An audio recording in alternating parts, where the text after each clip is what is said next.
As if I don't have enough fantasy and science fiction books to keep me busy, let's add another genre to the pile. Let's talk historical fiction. Hey everyone, welcome back to the next chapter. My name is Christopher Navo, and I'm going to be your host. If this is your first time joining, thank you for stopping by. I do appreciate it. Please leave a comment. Let me know what you think of the content. Today's video is all about 10 historical fiction series that I like to read. Honestly, there are probably about 20 more series I could have put on this list, but I figure we'll start with 10. One of these will be a reread series that I read a very long time ago. Back in my early college days when I was studying archaeology and minoring in ancient history up to medieval studies, I used to read a lot of historical fiction, actually more than fantasy or science fiction.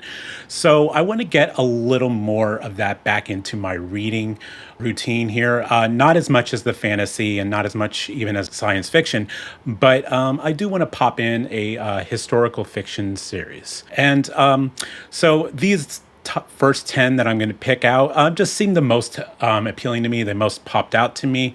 I'm sure I could add a lot more. There's authors on here with multiple series that any of their books sound really enjoyable. So without any further ado, let's get started with the 10 historical fiction series I want to read. Number 1, The Warlord Chronicles by Cornwell. This will be the only reread on this list. The Warlord Chronicles is a reimagining of the Arthurian legends, starting with The Winter King, published in 1995, followed by Enemy of God in 1996, then Excalibur in 1997. This series is set during the 5th and 6th centuries in Britain, a time when the country was divided into several kingdoms, as the forces of Christianity pushed back against the remnants of pagan belief. The series follows Durfel, a warrior who serves as a trusted companion to Arthur. Durfel is a Saxon orphan raised by Merlin, the mysterious druid. The narration recounts Durfel's experience and provides a different perspective on the political struggles, relationships, and battles that shaped Arthur's destiny, his rise and fall. Number 2, The Rise of Sigurd, Giles Kristian.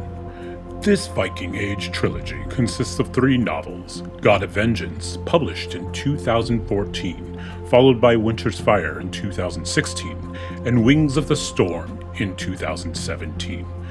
This series follows the young Viking warrior Sigurd Haraldsson, seeking vengeance and glory. The trilogy offers an immersive portrayal of the Viking Age, filled with battles, exploration, Viking culture, and myth, while also exploring themes of loyalty, honor, and the pursuit of destiny through the eyes of our protagonist. Number 3, Alexander's Legacy by Robert Fabbri. This current 4-book series takes place after the premature death of Alexander the Great.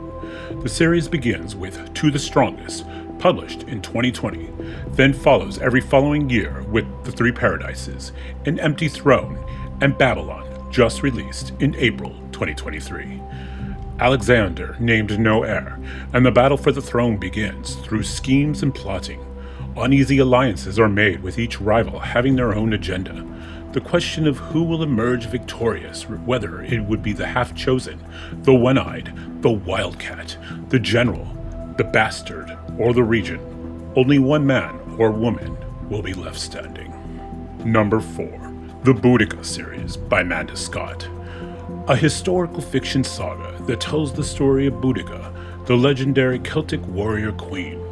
Starting with Dreaming the Eagle, published in 2003, then followed up by 3 more books for each following year, with Dreaming the Bull, Dreaming the Hound, then ending with Dreaming the Serpent Spear in 2006. The series tells the story of Boudica, starting in her early life, who will eventually lead a rebellion against the Roman Empire in ancient Britain. The books capture the spirit of resistance, the clash of cultures, and the resilience of a people fighting for freedom. Number 5, The Hannibal series by Kane. This series follows the young Carthaginian general Hannibal, starting with Enemy of Rome, published in 2011, then followed up by Fields of Blood in 2013, with Clouds of War in 2014. The series also includes a short story, Hannibal, the Patrol, that falls between the first and second books. After Carthage's defeat in the First Punic War of the 3rd Central BC, our young General Hannibal now seeks revenge. The story follows the lives of 4 young people, 2 Romans, Quintus and his sister Aurelia, and 2 Carthaginians turned slaves, Sunni and Hanno, the latter of which's father is a confidant to Hannibal, who makes his plans for the upcoming Second Punic War. Number 6. The Roman Britain series by Adrian Goldsworthy. This series of 2 separate trilogies starts with Vindolanda, published in 2017 by the same name, then followed up by The Encircling Sea in 2018, and lastly, Brigantia in 2019. The latter trilogy, City of Victory, starts with The Fort, published in 2021, followed by The City in 2022, and to be concluded with The Wall in June of 2023. Both series can be read as standalone trilogies. However, returning characters from the Vindolanda series do make an appearance in The City of Victory.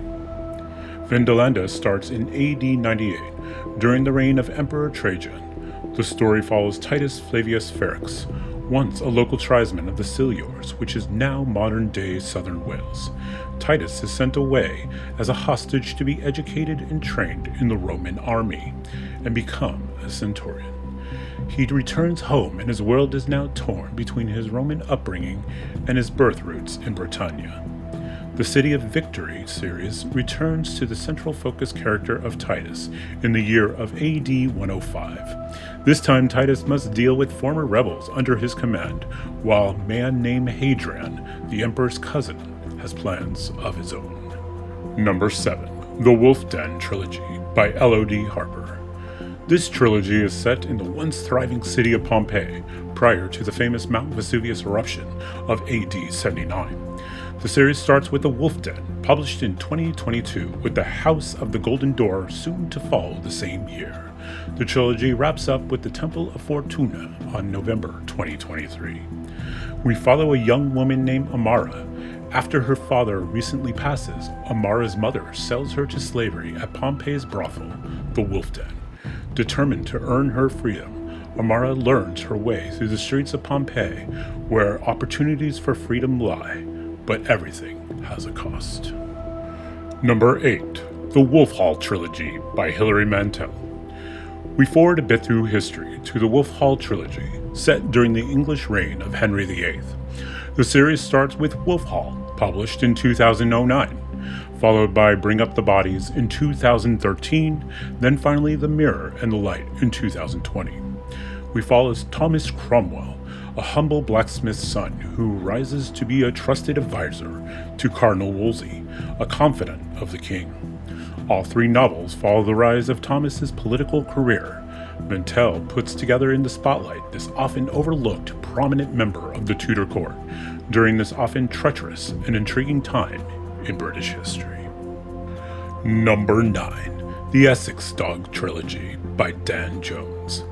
A new released trilogy set during the 100 Years' War starts with Essex Dogs, released in 2022, with Wolves of Winter being released in October of 2023, and as of this recording, an untitled 3rd book to conclude this trilogy.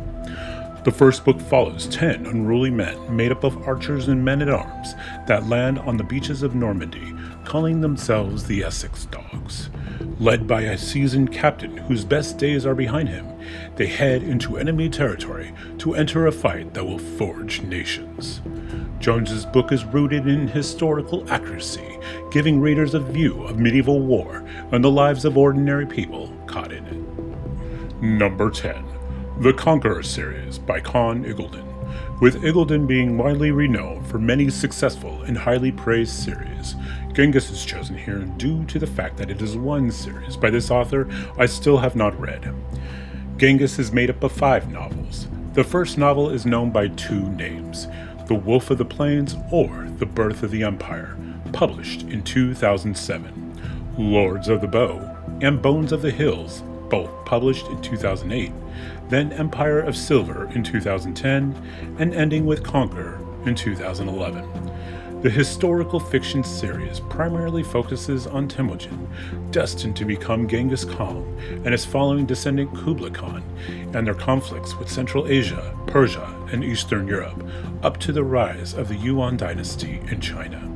Iggulden immerses readers in the world of the Mongol Empire through its many triumphs, sacrifices, and complexities of these legendary figures who shape the course of history.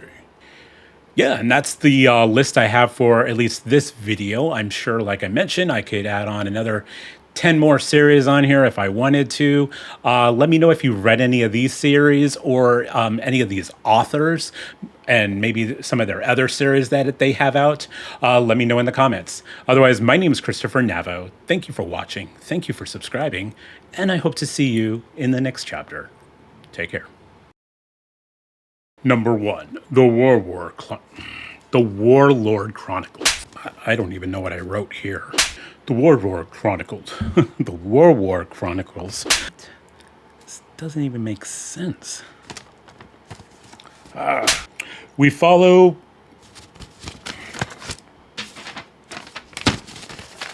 Hua.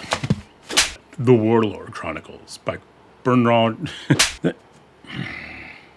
Well, I must have been drunk when I wrote this one. Dogs. Released in 2022 with Winds of Winter. Yeah, right. Starts with Essex dogs. Released in 2022 with Winds of Winter being released in October 2023. And Wolves of Winter. Wolves of Winter will be released in October 2023. Winds of Winter will be released in 2020, whatever.